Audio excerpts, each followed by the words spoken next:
Welcome to my channel motion and force. Most important MCQs PPSC lecturer physics की preparation के हवाले से हमने प्लेटफॉर्म स्टार्ट किया हुआ था।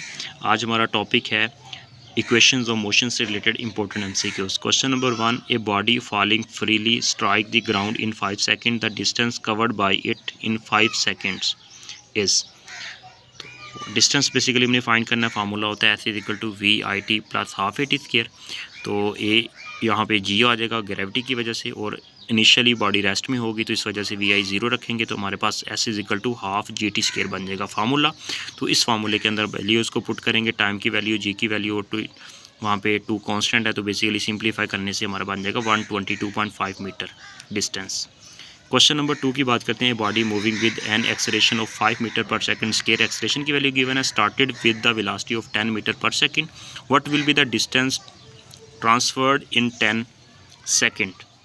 डिस्टेंस फाइंड करना है, इसमें भी basically second equation of motion use करेंगे। इनिशियल वेलोसिटी गिवन है, उसके बाद टाइम की वैल्यू गिवन है, उसके बाद जी ग्रेविटी की वैल्यू 10 होती है, 9.8 अप्रोक्सीमेट 10। तो उसके बाद टाइम की वैल्यू पुट करने के बाद सिंप्लीफाई करेंगे, 350 metre will be the right answer. Next question number 3 की बात करते हैं। An object is dropped from the height of 10 metre, initial velocity 0 आ जाएगी क्योंकि हाइट से ड्रॉप कर रहे हैं, इनिशियली रेस्ट में होगी body. Its velocity at the moments it touch the ground, ठीक है, टकराने से पहले जस्ट बिफोर जो होगा वो उसकी वेलोसिटी क्या होगी। तो फार्मूला यूज़ करेंगे mgh = ½ mv², ठीक है। Kinetic energy convert into potential energy, या potential energy convert into magnetic energy, total energy remains constant. So formula basically ये अप्लाई करेंगे तो हमारे पास सिंप्लीफाई करने के 14.14 मीटर पर second will be the velocity of the body before just strike the ground. Question number next 4 की, the distance travelled by a body falling from the rest in the first, second and third seconds are in the ratio. Simple, यहाँ पे values को put करेंगे, हमारे पास formula use करेंगे, ratio लेनी है हमने simply 5। First basically constant value calculated values है, पहले होती है 5, 15, 25, उसके बाद फर्स्ट, थर्ड एंड 5 के लिए। तो मतलब ये सेकंड्स के लिए 1, 3 एंड 5 के लिए 5, 15 एंड 25 होती है, 135 ये हो जाएगा हमारे पास राइट आंसर, ठीक। तो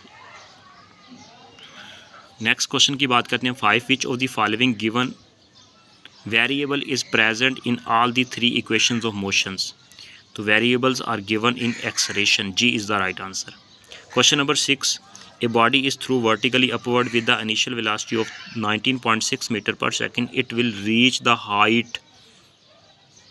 तो राइट आंसर इसका बनता है 19.8 मीटर पर सेकंड, सॉरी 19.8 मीटर, क्योंकि डिस्टेंस यहाँ पे है तो C is the right answer बनेगा। क्वेश्चन नंबर नेक्स्ट बात करते हैं 7 की, when an object is moving toward the earth, the value of the G is taken as. Earth की तरफ, हाइट से ऊपर से नीचे की तरफ अर्थ की तरफ बॉडी मूव कर रही है, ठीक है, उस वक्त जी की वैल्यू को टेक करते हैं, बेसिकली वहाँ पे जी की वैल्यू पॉजिटिव होती है, ठीक है। जी की वैल्यू, ये अर्थ है हमारी, और वेलोसिटी नीचे की तरफ आ रही होती है बॉडी, वेलोसिटी इंक्रीज़ होती है, तो एक्सेलरेशन की वैल्यू जो होती है वो इंक्रीज़ होती है, मतलब एक्सेलरेशन पॉजिटिव होता है, और जिसकी वजह से हम इसको पॉजिटिव लेते हैं। All the best. नेक्स्ट लेके चलेंगे न्यूटन्स लॉज ऑफ मोशन से रिलेटेड मोस्ट इंपॉर्टेंट MCQs और इससे रिलेटेड न्यूमेरिकल्स।